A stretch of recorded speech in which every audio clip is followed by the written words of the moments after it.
शास्त्रज्ञं शास्त्रगम्यं च धर्मगम्यं च धार्मिकं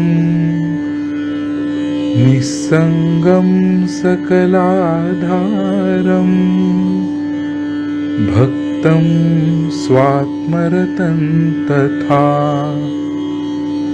वाग्मिनौ शान्तमूर्तिं च भक्तदुःखप्रणाशनं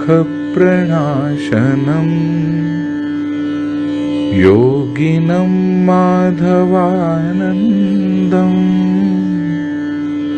सोऽहं रूपं नमाम्यहम्।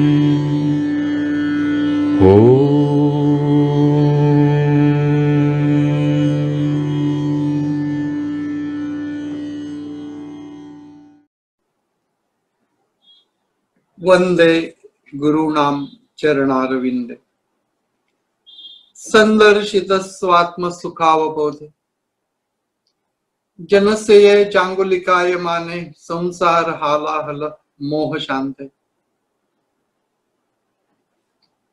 कुंडलिक वरदा हरी विठ्ठल श्री ज्ञानदेव तुकाराम पंढरीनाथ महाराज की जय।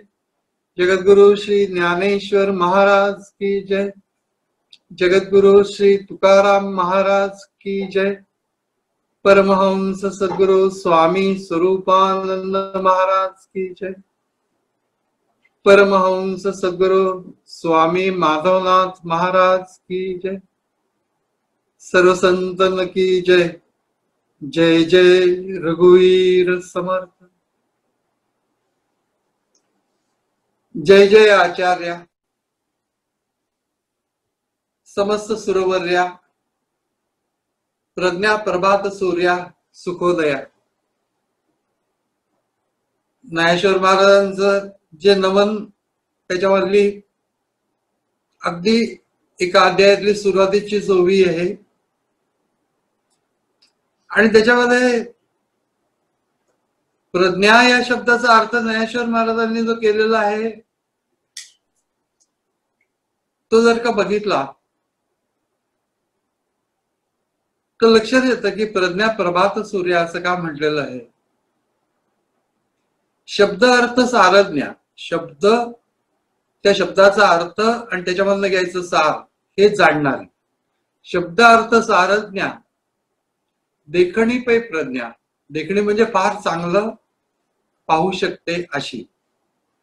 आता प्रज्ञा म्हटल्यानंतर जाणू शकते असं आपण म्हणूया, सूक्ष्माती सूक्ष्म गोष्ट। शब्द अर्थ सारज्ञा देखणी पै प्रज्ञा काय जास्तीत जास्त सूक्ष्म जाणू शकते, जे क्षेत्र आणि क्षेत्रज्ञ अपाडू जाणे। अपाडू म्हणजे वेगळं जाणते, क्षेत्र आणि क्षेत्रज्ञ यांना वेगळं ती जाणू शकते।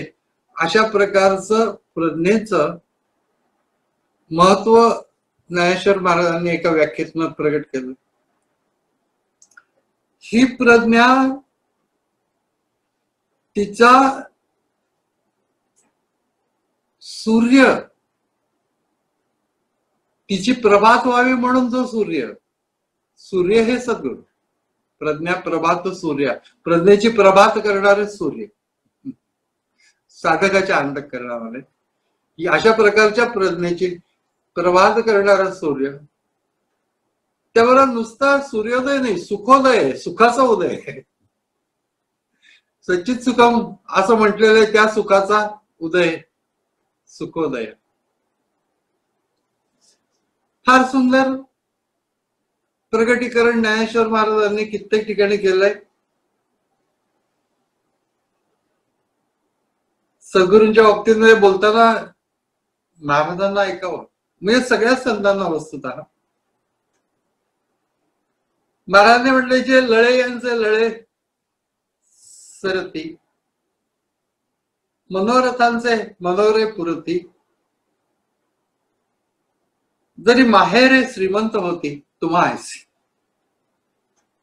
शब्द सुद्धा फार सुंदर आहे। दोन गोष्टी आहेत की सद्गुरु हे माहेर आहे,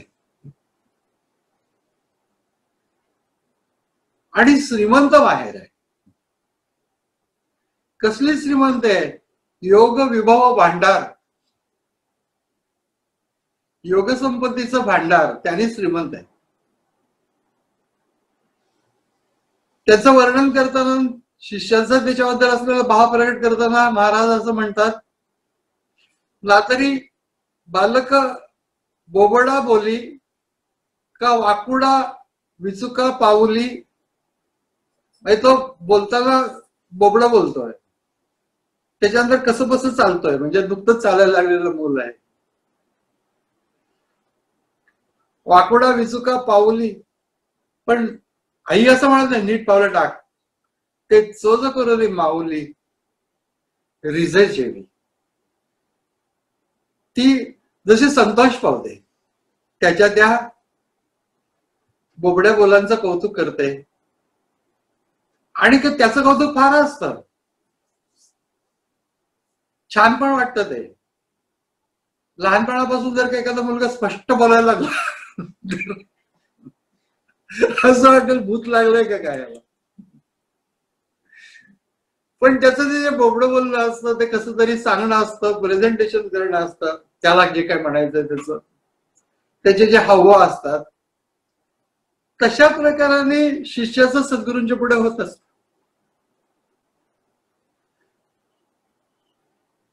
म्हणून गुरुपौर्णिमेच्या दिवशी ज्या वेळेला मी बोलत असतो त्यावेळेला मी बऱ्याच ठिकाणी पहिल्यांदा सांगतो की माझं असं सरळ नीट होईल असं काही सांगता येत नाही. याचं कारण, एखाद्या मुलाला जर का खेळण्याच्या दुकानामध्ये नेलं आणि म्हटलं की यातलं कुठलंही खेळणं तू घे, तर त्याला जसं भांबावून जाईल, तशा प्रकारे सद्गुरूंचं स्मरण झाल्यानंतर एकंदर निरनिराळ्या प्रकारच्या गोष्टी, प्रसंग, निरनिराळे सद्गुरू, त्यांच्या जीवनामधले प्रसंग, शिष्यांचे, हे सगळं डोळ्यासमोर आलं की भांबावून जातं मन, की काय बोलावं हे सुचत.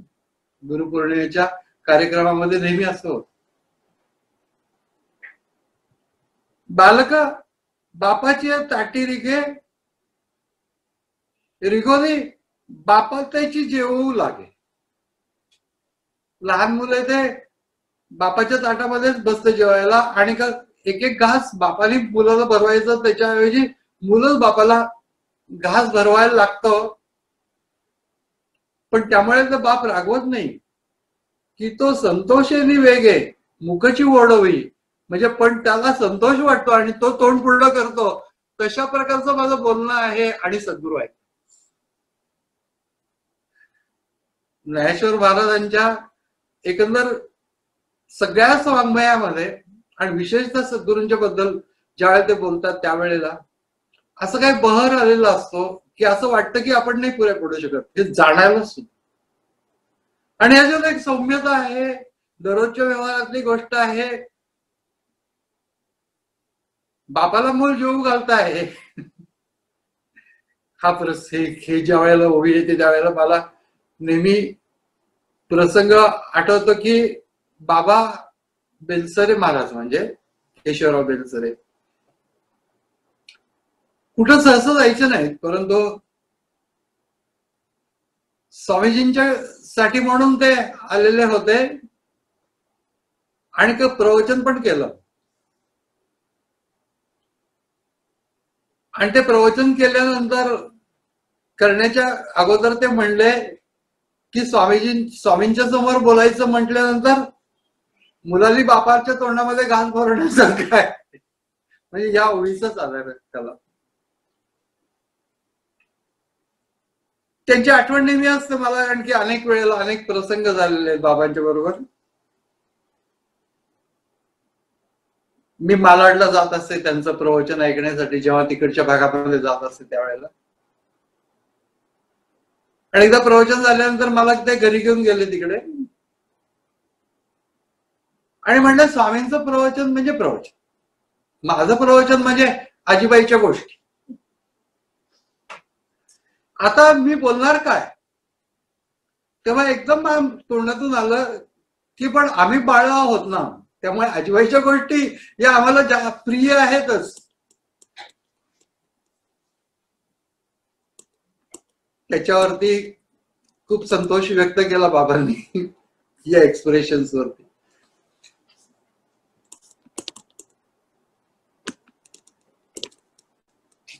थोडं अजून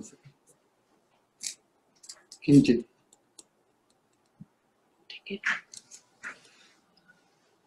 संतोष व्यक्त केला अतिशय. एकंदर कृपा सद्गुरूंची काय असते या संबंधामध्ये अनेक वेळेला सांगायचा एकंदर प्रसंग पण येतात आणि का खूप त्याच्याबद्दल भरभरून बोलावं असं वाटतं. याचं कारण की जी गोष्ट सहसा मिळत नाही ती गोष्ट त्यांच्याकडनं प्राप्त झालेली असते.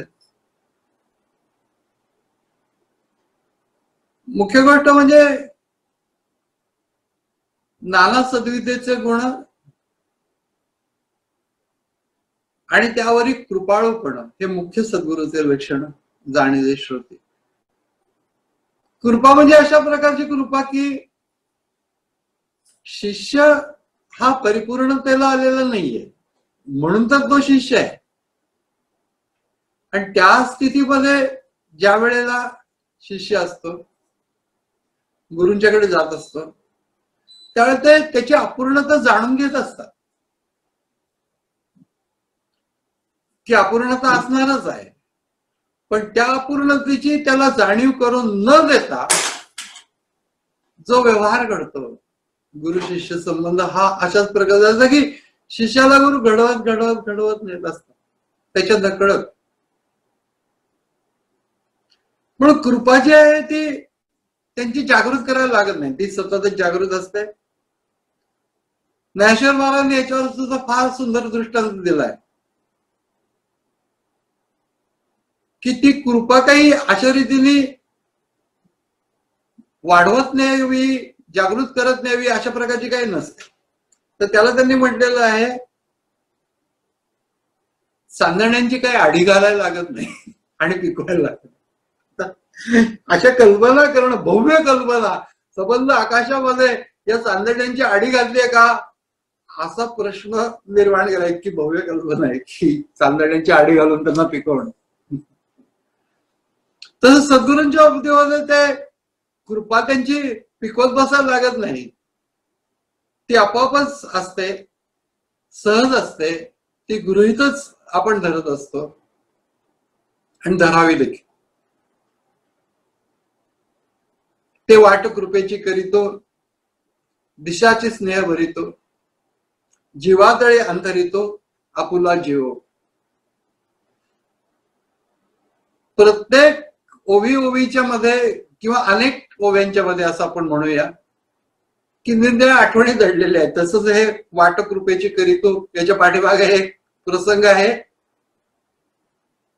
की एक कार्यक्रम झाला होता आणि मग ते कार्यक्रम झाल्यानंतर त्या कार्यक्रमात सहभागी झालेले त्याच्यासाठी काम केलेले वगैरे अशा लोकांना स्वामीजी एकत्र बसवायचे बोलवायचे.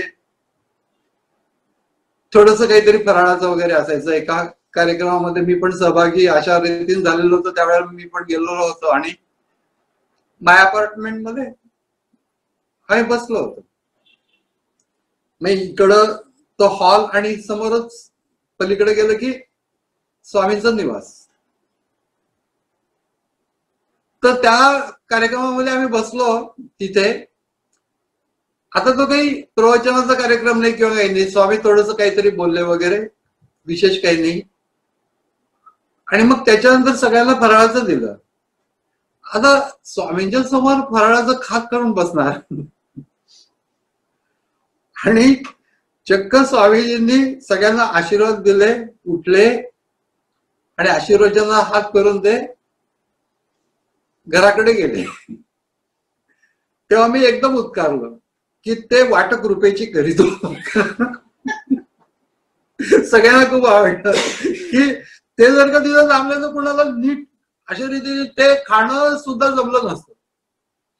पण त्यांना हे लक्षात आलेलंच होतं की आपल्यासमोर हे पोरं मोकळेपणाने खाऊ शकणार नाही म्हणून ते म्हणजे अशा छोट्या छोट्या गोष्टीमध्ये सुद्धा स्वामींचं एक वेगळं वैशिष्ट्य वागण्याची पद्धत सगळ्यांना जाणून घेणं हे तर सगळं आहेच आहे की गुरुकृपा कळेल त्यासी जो शोधिला आपण असे, पुढे कळे अनुभवासी आपे आप वस्तू. या सगळ्या गोष्टी आम्ही पाठ करून ठेवलेल्या आहेत. त्याच्यासाठीचा मार्ग गुरूंनी सांगितलेला असतो, शिष्य ऐकत असतो, प्रयत्नही करत असतो. पण काही काळानंतर त्याचंही रुटीन होऊन जातं. म्हणजे ते एक वेगळ्या प्रकारचं ध्यानाचं रिच्युअल होऊन जातं. मी कित्येक लोकांच्या बाबतीमध्ये बघितलेलं आहे की अशा रीतीने ध्यानाचं रिच्युअल करणे, की ध्यान करायचं थोडा वेळ, कारण स्वामींनी सांगितलं. म्हणजे त्याचं काय अंतरंग काहीतरी जाणून घ्या ही मुख्य गोष्ट आहे. स्वामींनी सांगितले ते महत्वाचं आहे, ही तो गोष्ट खरीच आहे. पण अशा प्रकारे बघितलं पण आहे की पूजा करायची, त्याच्यानंतर सगळं आजूबाजूला गडबड चाललेली आहे, त्याच्यातच ध्यानात बसायचं, अभिप्रेतच नाही स्वामींना. असं स्वामी करत होते का हे बघायला पाहिजे. म्हणून ध्यान का करायचं, माझ्या स्वामीमध्ये बहुतेक सगळ्या गोष्टी आलेल्याच आहेत. त्यामुळे आता लोक मलाच सांगतील की असं असं लिहिलेलं आहे त्याच्यामध्ये. पण का ध्यान करायचं असं सुरुवातीला स्वामींनी सांगितलं. एकदा मला विचारलं आणि का ध्यान करायचं, तर मी गप्प बसलो. तेव्हा त्यांनी सांगितलं की अरे ध्यान आपल्याला जमत नाहीये हे कळायला ध्यान करायला पाहिजे. आता ही गोष्ट इतकी परफेक्ट आहे, पण ही गोष्ट लक्षात घेतली पाहिजे की ऑल द टाइम आपल्याला ध्यान जमत नाहीये म्हणून ध्यान करायचं हे काही कायमची गोष्ट नाहीये. सुरुवातीची गोष्ट आहे की आपल्याला ध्यान जमत नाहीये हे कळायला सुद्धा ध्यान करायला पाहिजे. मग हे बघायला पाहिजे की का जमत नाहीये, करायचं काय आहे.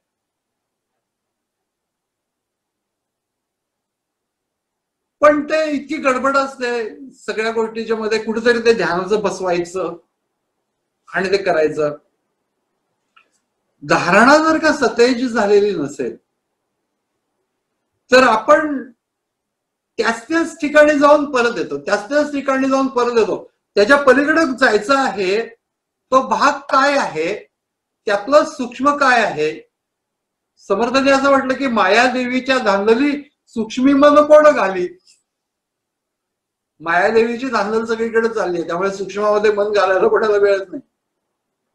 असं आपलं होतं का? म्हणा सगळ्या प्रकारची मजा करावी, भावनात्मक भागाचा आस्वाद जरूर घ्यावा, पण शेवटी मुख्य उद्देश सद्गुरू आणि सत्शिष्य यांच्या संबंधाच्या मधला शिष्याला आत्मज्ञान प्राप्त व्हावं हाच आहे. हे विसरून जायचं. बहुतेक जण विसरलेले मी पाहिलेले कित्येक ठिकाणी. आणि साधना सद्गुरूंनी सांगितले म्हणून करायचे सगळं योग्य आहे, पण काही स्वतःच काही चिंतन करायला नको असं मात्र नाही आहे. हे साधायचंच आहे. काय साधायचंय ते कळून घेऊन हे साधायचंच आहे असं मला वाटलं पाहिजे. आणि पुढे पुढे ते करता करता हे साधायचंच आहे त्याचं बदलून हेच साधायचं आहे इथं आलं पाहिजे. असं पक्केपणाने त्या ठिकाणी अतिशय दृढ अशा प्रकारची स्थिती निर्माण झाली पाहिजे. अद्भुतारंभातला आपण अनेक संतांच्या जीवनामध्ये वाचतो आणि त्यावेळेला आपल्याला विलक्षण ग्रेट वाटतं. म्हणजे ते रामकृष्ण परमहंस ज्या वेळेला दृढ ध्यान समाधी स्थितीमध्ये होते कित्येक काळ,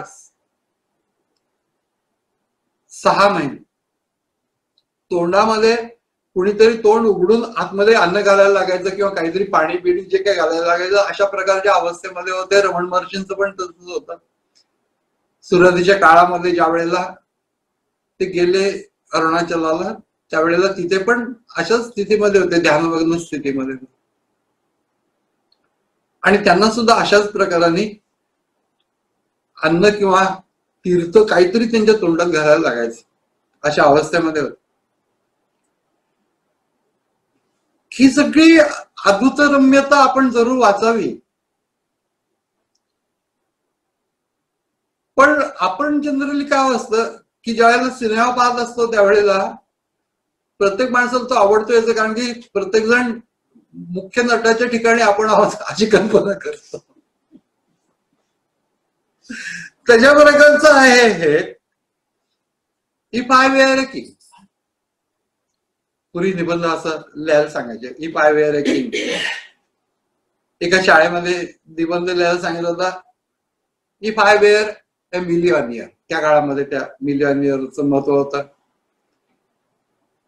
आता पैशाचं महत्व कमी झालेलं आहे, पण त्यावेळेला की if I were a millionaire, तर सगळे पोरं लिहित होते.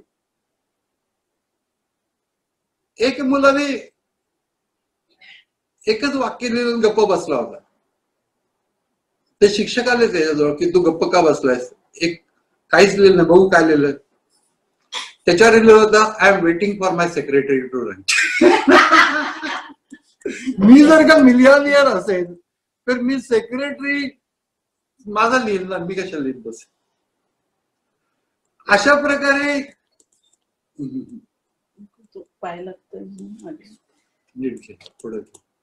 If I were a millionaire, तर माझा सेक्रेटरीच लिहिणार, मी कशाला लिहिन. तो इतकं तादात्म्य पावणं त्या वाक्यावर त्याला पैकीच्या पैकी मार्क दिले, कारण की त्याची ती भूमिका तयार झाली मनामध्ये की मी मिलियनियर. तशा प्रकारे हे सगळं वाचल्यानंतर आपल्याला असं वाटतं की आपण पण असंच असणार आहोत किंवा असं होणार आहे, किंवा आपण आहोत थोडेसे तसे. पण प्रॅक्टिकल आस्पेक्ट संत सद्गुरू आपल्याला नेहमी त्या ठिकाणी आणतात. रामकृष्णांच्या तिथे एका ठिकाणी भजन चाललेलं होतं की तुझ्यामध्ये माझं मन निरंतर विलीन करून मी राहीन, असं करून दे, निरंतर मन तुझ्यामध्ये विलीन करून. त्यावेळेला रामकृष्णांनी तो निरंतर शब्द म्हणले की निरंतर नका म्हणून. त्या पडद्याच्या पाठीमागे बसलेल्या आहेत, म्हणजे स्त्रिया पडद्याच्या पाठीमागे बसण्याची पद्धत होती त्या काळामध्ये. त्या काय करतील तुम्ही जर का निरंतर त्याच्यामध्ये डूब देऊन बसलात तर. दिनो दो बार, दिवसातनं दोनदा असं म्हणा निरंतरच्या. तर ती गोष्ट आहे की महत्वाचा भाग असा आहे की एकदम काहीतरी व्हावं अशा प्रकारचं शिष्यांना पण वाटत असतं, तसं नाही. एक तर न समजून घेता काहीतरी करत राहणे हा एक भाग, समजून घेतल्यानंतर न करणे हा दुसरा भाग. आणि ती गोष्ट अचानक एकदम काहीतरी होईल अशा प्रकारचं इमॅजिनेशन, ही गोष्ट न करता महत्वाचं हे आहे की स्टेप बाय स्टेप त्या व्यक्तीने प्रगत होत राहावं. स्वामींच्या शिकवणीमध्ये पण हीच गोष्ट आहे की दररोज थोडं थोडं करणे, नित्य करणे. आणि हा जो सगळा जो प्रवास आहे त्या प्रवासाच्या मध्ये कित्येक वेळेला संत सद्गुरूंच्या जीवनामधले प्रसंग बघितल्यानंतर त्यांची महती आपल्या मनामध्ये खूप रुजून जाते. मग त्यांनी सांगितलेलं आपण ऐकावं असं आपल्याला वाटायला. मग हे सगळं वाचावं जरूर, सगळं श्रवण करावं. समर्थाने असं म्हटलेलं आहे.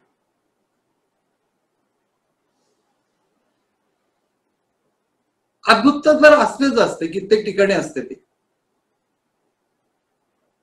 स्वामी स्वरूपानंदांच्या अमृतधारा ग्रंथाच्या मध्ये साखीबद्ध आहे तो. त्याच्यामध्ये आज कालचे नवोच आम्ही जुने पुराणे जाणे, असे दाखला नमूद केला पहा दप्तरी तेणे. पाठवी येथे ती आम्हा ते मातेची नवलाई, चाकर आम्ही दिदल्या कामी न करू कधी कुचराई. म्हणजे मला सांगितलेल्या कामामध्ये मी त्यांचं चाकर आहे. दास आहे असं म्हणण्याच्या ऐवजी चाकर आहे असं म्हटलेलं आहे. तर ती जी चाकरी आहे ती चाकरी म्हणजे ही अवतार कार्य आहे खरं सांगायचं तर. आणि त्या अवतार कार्याचा हा भाग आहे आणि त्या अवतार कार्यामध्ये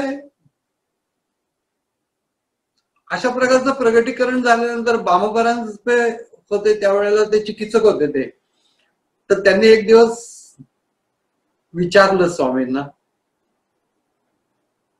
की असं भावावस्थेमध्ये आपण असताना विशेष कार्यासाठी मग ईश्वराने आपल्याला पाठवलेलं आहे किंवा अवतीर्ण व्हावं लागलं आहे असं आपल्याला जाणवलं होतं, असं त्यांनी विचारलं स्वामी.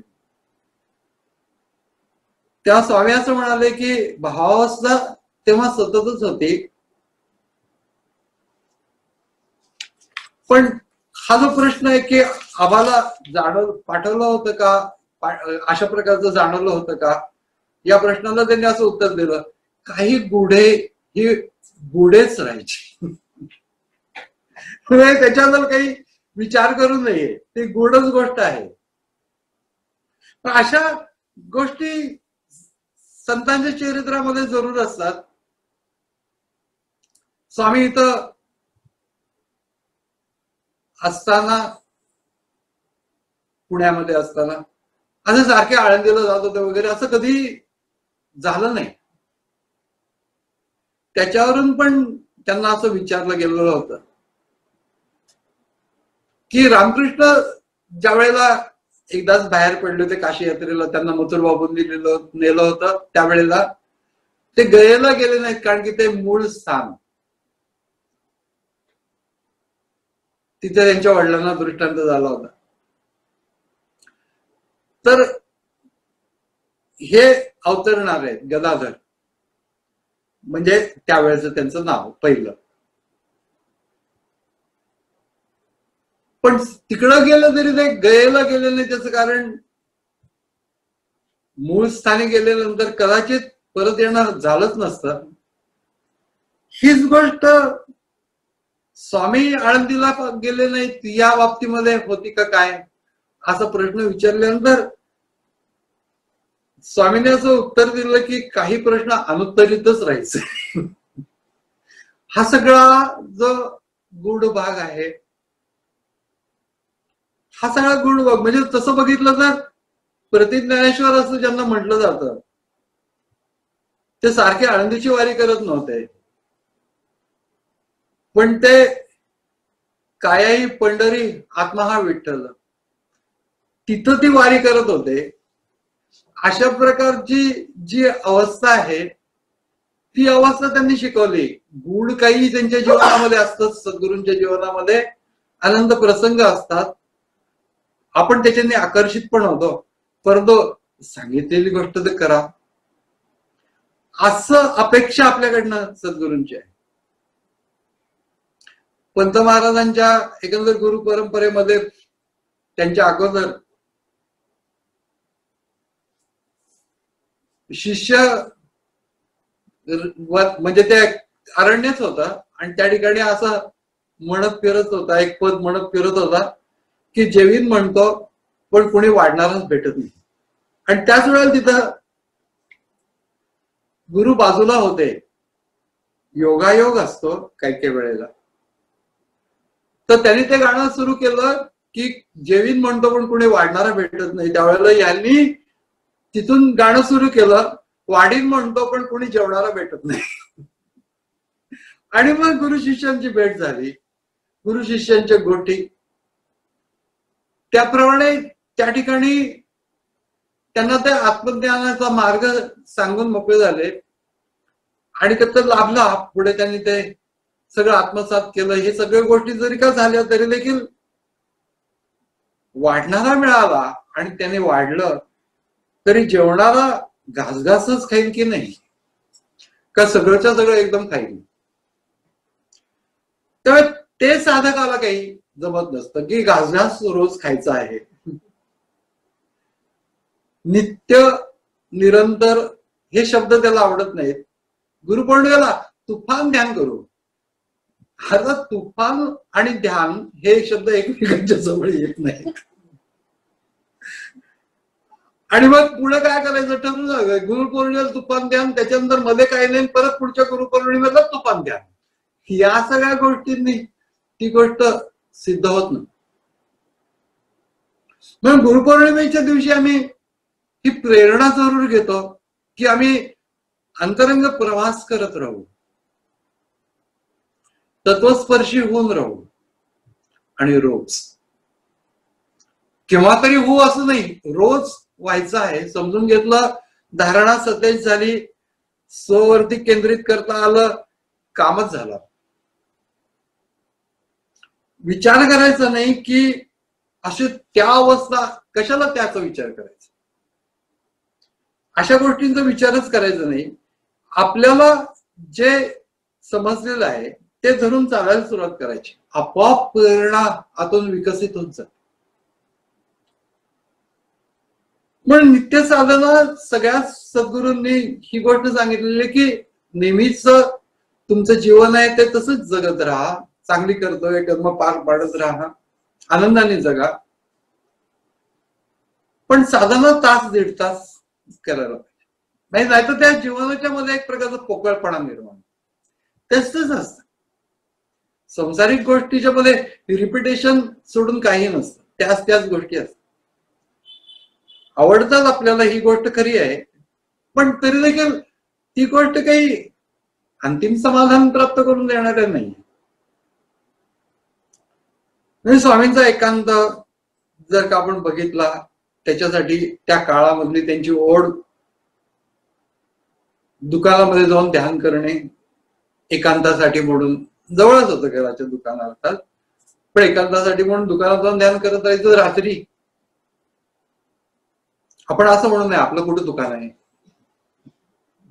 या स्वभावी लोक आहेत किंवा स्वामी स्वरूपानंद तुरुंगामध्ये सुद्धा तास दीड तास एका बैठकीला ध्यान करत होते. अशा इतर जण वाटेल ते चर्चा करत असताना ते त्याच्यामध्ये सहभागी फारसे होत नसतात. तर ती जी गोष्ट आहे, तर आपण असं म्हणायला नाही की बाबा तुरुंगात घालतो आम्हाला, तर आम्ही करू द्या तुरुंगात. सगळं हे जोपर्यंत अज्ञान आहे आणि वासना विकार आहे, याचा तुरुंगच आहे हे सगळं. आपण तुरुंगातच आहोत, म्हणजे सेपरेटली आपल्याला घालण्याची गरज नाही. तर याच्यातनं बाहेर पडणं हा जो भाग आहे, यासाठी म्हणून फार महत्वाची गोष्ट ही आहे की त्याच्यामध्ये असलेलं नित्य जे आहे साधनेचा भाग, तो न केल्यामुळे काही प्रगती होत नाही. हो, दिसतंय, आम्ही किती दिवस झाले अनुग्रह झाला, पण मग अनुग्रह झाला ते किती दिवस झाले अनुग्रह होऊन? आज जवळजवळ 1 महिना झाला, अजून काही प्रचिती नाही. सद्गुरूंच्या कृपेचं लक्षण दिसत नाही. स्पष्टपणाने स्वामी स्वरूपानंदांना एकाने विचारलं होतं की अनुग्रह म्हणजेच कृपानं, तर त्यांनी स्पष्ट सांगितलं की अनुग्रह म्हणजे कृपा नव्हे, अनुग्रह वेगळा, कृपा वेगळी. सद्गुरू कृपा कळेल त्यासी जो शोधील आपण असे, पुढे कळे अनुभव असे आपे आपवस्ते. आपल्याला सगळ्याला हे सगळं पाठ आहे, हे सगळं कानावरून गेलेलं आहे रिपीटेडली. आणि एकदा का महत्वाच्या गोष्टी पुन्हा पुन्हा कानावर जातात, त्यावेळेला त्या एक प्रकारे गुळगुळीतपणा त्याला प्राप्त होतो, त्याला धार राहत नाही. जर साधना ती व्यक्ती करत राहील तर तिला असं आत्मप्रभा नित्य नवी, त्याची करून ठाण जेवी, जो इंद्रिया ते चोरून जेवी तयासीच फावे. नित्य नवी आत्मप्रभा, हे सगळे शब्द जे आहेत ते सगळे ओव्या पाठ करून ज्ञानेश्वर महाराजांचं कौतुक करून या सगळ्या गोष्टींचा उद्देश सफल होत नाही. तत्वनित्य आहे, पण अनुभवाच्या दृष्टीने ती नवी आहे प्रत्येक वेळी. हा अनुभव रोज घ्यायला पाहिजे. कबीरांनी फार सुंदर रीतीने काही गोष्टी सांगितल्या, त्यातली ही आहे की नित्य नीट करत नाहीये, साई के दरबार में कमी काही की नाही. सद्गुरूंच्या दरबारामध्ये कमी काही की नाही, बन्ना सुख ना पावहो चूक चाकरी माही. चूक चाकरी जो करतो आहे, म्हणजे त्याला इथं सुद्धा त्यांनी चाकरी हा शब्द वापरलेला आहे. चाकरी म्हणजे दास्य. तरी तनु मनु जीवे चरणाचे लागावे आणि अकर्वता करावे दास्य सगळं. त्या दास्याला इथं कबीरांनी चाकरी असं म्हणलं की ती चाकरी नीट केलेली नाही, त्यामुळे सुख मिळत नाही. दोन प्रकार सांगितले त्यांनी की ज्या पद्धतीने साधना करताय. सुमरत सुरत लगाय कर, ध्यानाचीच प्रोसेस. सुमरत सुरत लगाय कर, मुकसे कचुना बोल, बाहेर का पट दे कर, अंदर का पट खोल. बाहेरच्या सगळ्या गोष्टीला दार बंद करून टाकल्यासारखं करून टाकायचं वृत्तीने.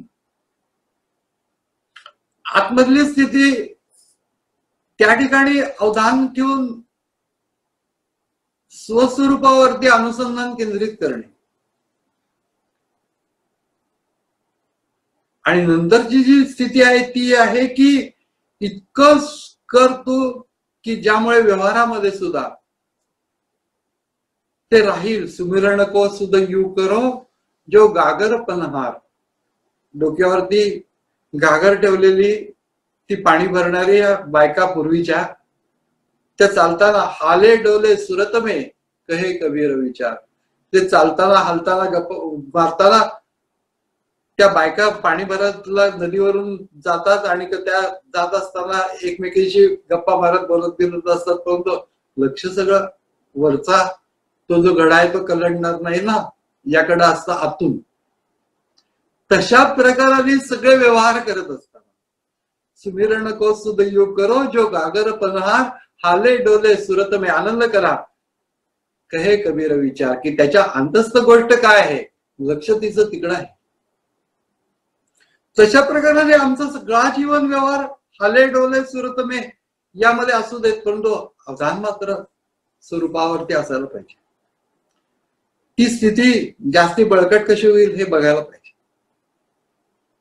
मग ते सगळं आपण उदयली नित्यती गुरुपौर्णिमा वगैरे सगळं पाठ म्हणून काय उपयोग. आनंदाची गोष्ट आहेच आहे. गुरुपौर्णिमेला म्हणावं म्हटलं जातं हे सगळ्या गोष्टी. सहजाने म्हटलं की केवढं मोठं तरी भांडार आहे. भांडार गृहे भरली परी असती अडकी. हातानं येता किल्ली सर्वही अप्राप्य. किल्ली हातात नाही तर सगळंच अप्राप्य आहे. सद्गुरु कृपा तेची किल्ली जेणे बुद्धी प्रकाशे. समर्थांचं असं डायरेक्ट आणि स्पष्ट असतं. सद्गुरूंची कृपा कुठं होते, बुद्धी प्रकाश. सद्गुरु कृपा तेची किल्ली जेणे बुद्धी प्रकाशली, द्वैत कपाटे उघडली एकसरा. पण याच्यावर सुद्धा रामकृष्णांनी असं म्हटलेलं आहे की हातामध्ये किल्ली आल्यानंतर सुद्धा, आता माझ्या हातात किल्ली आहे, इथं समोर भांडार आहे, त्याच्यामध्ये मी किल्ली लावीन आणि दार उघडीन. पण हातात नुसती किल्ली ठेवली आणि ती लावलीच नाही आणि दार उघडलं नाही तर आपलं भांडार कसं प्राप्त होईल. तशा प्रकाराने अनुग्रह झाला, मंत्र मिळाला, मार्ग समजलेला आहे, सगळं हातामध्ये किल्ली आहे, लावायची राहिली. असं आपल्या बाबतीत होऊन नाही. कितीतरी मोठी गोष्ट, ज्या ज्या गोष्टी स्वामीजींच्या जवळ असताना अनुभवलेल्या आहेत त्यातली ही गोष्ट आहे की खूप मजा करत असत. प्रवचन ज्या वेळेला करत असत त्यावेळेला आनंदाने उत्फुल्ल असा प्रकारचा चेहरा असायचा. पाहत राहावं असं वाटायचं. तया पाहता पाहणे जात आहे हे योगाच्या दृष्टीने आहे की पाहण्याची प्रवृत्ती मावळून जाते. पण त्यांच्या बाबतीमध्ये असं व्हायचं की तया पाहता पाहणे राहत आहे की अजून पाहणं राहूनच गेलेलं आहे. किती पाहिलं तरी देखील पुरं पडत नाही अशा प्रकारचा चेहऱ्यावरचे भाव असायचे. जो आनंदी चेहरा, प्रसन्न चेहरा, आमचा पण तसा होईल का कधीतरी. तर याचं कारण एकच आहे. स्वामी स्वरूपानंद सही करताना आपणा सर्वांचा आत्मतृप्त स्वामी स्वरूपात असं लिहायचे. आपण लिहून बघा, आपल्याला लिहवणार नाही कारण की कुठेतरी एक गिल्ट राहतो की हे आपण केलेलं नाही. होणारी निश्चित आहे. सद्गुरु कृपा ही ऑलरेडी झालेली आहे, कारण की मार्ग मिळालेला आहे. जी गोष्ट सहसा मिळत नाही तितका अचूक अशा प्रकारची गोष्ट मिळालेली आहे. हे सगळं मिळाल्यानंतर आम्ही करूच करू, त्याच्या बाबतीमध्ये काही शंका नाही. पण आम्ही जर का दुर्लक्ष केलं तर संधी हातातून निघून जाणार. गुरुपौर्णिमेच्या दिवशी या गोष्टी मुख्य आहेत की सद्गुरूंचं गुणवर्णन करणं, या गोष्टी त्यांच्याबरोबरचे प्रसंग आठवणं, या सर्व गोष्टी हे महत्वाचं आहेच आहे, याच्यामध्ये काही शंकाच नाही, भावना प्रगट करणं. पण त्याबरोबर या गोष्टीची जबाबदारीची जाणीव आपल्यामध्येच जास्ती प्रगल्भ करणं आहे की हे मला साधायचंच आहे किंवा हेच मला साधायचं आहे. आणि ह्या गोष्टीला पर्याय नाही. नाही तर मग गुरु शिष्य संबंधाला एक प्रकारचा तोचतोचपणा येतो. मग तेच भाव प्रगटीकरण, तेच शब्द आणि त्या सगळ्या गोष्टींच्या मधनं एकांतात बस, शिष्य एकांती बैसावे, तेथे समजून घ्यावे, धरावे, सांडावे अखंड प्रपंचनास. एकांती मौन धरून बैसे, सावध पाहता कैसे भासे, सोहम सोहम ऐसे शब्द होते. उच्चारे विण जे शब्द ते जाणावे, सहज शब्द प्रत्यय येते परंतु नाद काहीच नाही. ते शब्द सांडून बैसला म्हणजे तिथपर्यंत येऊन ते शब्द सुद्धा निघून गेले आणि एकरूपता प्राप्त झाली. ते शब्द सांडोनी बैसला, तोची मौनी म्हणावा मला, योगाभ्यासाचा गलबला याची कारण. ही जी गोष्ट आहे ती मनात ठेवली पाहिजे की या अवस्थांमध्ये आपल्याला जायचं. जे काही आम्हाला सद्गुरूंच्या बद्दल असलेले भाव आहेत ते आहेतच, नाही तर भावाचं अंग हे जरूर असतं आणि त्यांच्याकडनं जे प्रकाशित आपल्याला जे झालेलं आहे त्याच्यामुळे सहज कृतज्ञता आमच्या मनामध्ये असते. हा एक भाग आहे. पण ती गोष्ट धरून त्यांना काय आपल्याकडनं अपेक्षित आहे, म्हणजे एकूण जी महान गुरु परंपरा आपल्याला लाभलेली आदिनाथांच्या पासूनची आपल्यापर्यंत आलेली आहे, त्या परंपरेमध्ये आम्हाला ही गोष्ट जी प्राप्त झाली, जी सहसा कोणाला प्राप्त होत नाही, तर ती घेऊन अंतिम अवस्थेपर्यंत जाणं, याची जन्मी येण्याची काळ. संसारी होई जे निराळे, मोक्ष पावी जे निश्चळे स्वरूपाकारे. ही स्थिती आम्हाला प्राप्त झाली पाहिजे आणि जरूर होईल. गुरुपौर्णिमेच्या निमित्ताने कितीही बोललं आणि गुरूंचं वर्णन कितीही केलं तरी ते पूर्ण होणार नाही कधीही. परंतु आपण आज या सगळ्या गोष्टी पुन्हा पुन्हा का बोलतो आहोत साधनेच्या बाबतीमधल्या, याचं कारण हे आहे की तो आपल्यामध्ये आणि सद्गुरूंच्या मध्ये असलेला खरा दुवा आहे की ज्यामुळे आम्ही सद्गुरूंच्या जास्तीत जास्त जवळ जाणार आहोत. अगदी तद्रूपतेपर्यंत जवळ जात राहू. त्याच्यासाठी कृपा गृहीतच धरायची आहे, पण प्रयत्न करणाऱ्यावर कृपा होते हे पण वाक्य गृहीत धरायचं आहे. कारण की कृपा ही भीक या स्वरूपात नाहीये. म्हणून ती सहजपणाने आपल्यावरती आहेच आहे हे गृहीत धरून आपण वाटचाल करणे, गुरु बरोबर आहेतच आणि आपला प्रवास निश्चित मुक्कामापर्यंत जाणार की भूमिका धरून चालत राहणे.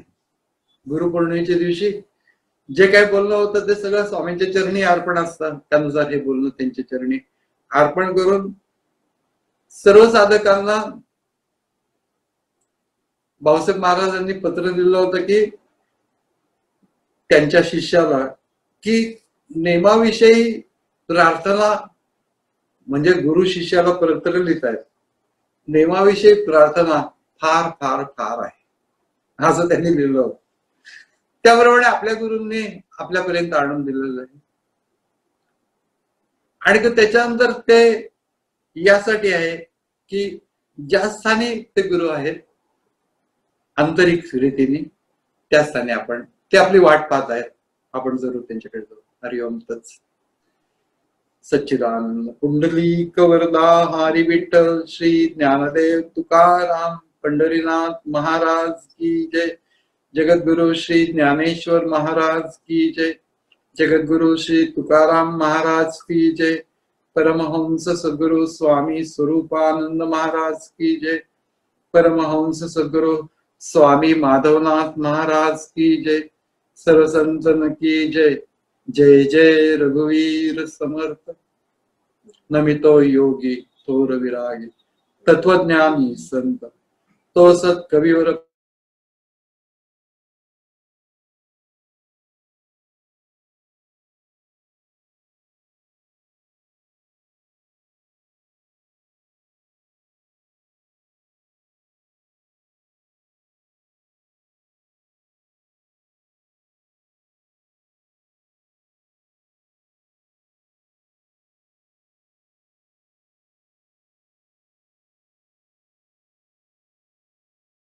सती मेरे दे. ओम तत्सत.